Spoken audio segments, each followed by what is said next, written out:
বঙ্গবন্ধু শেখ মুজিবুর রহমান, তেমনি ভালোবাসি আমাদের মানবতার মা প্রধানমন্ত্রী শেখ হাসিনা। দেখেন, নদীর জল ঘোলাও ভালো, জাতির মেয়ে কালো ভালো।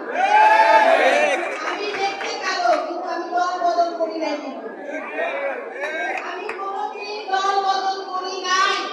আপনারা অনেকেই দেখেন, অনেক শিল্পীকেই দেখেন দল বদল করে, তারা সিনেমার পাখির মতো।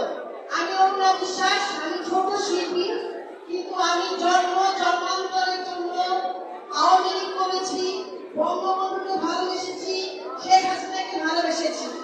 আমি এসেছি আজকে তিনজনের ডাকে। তিনজন আমার বন্ধু।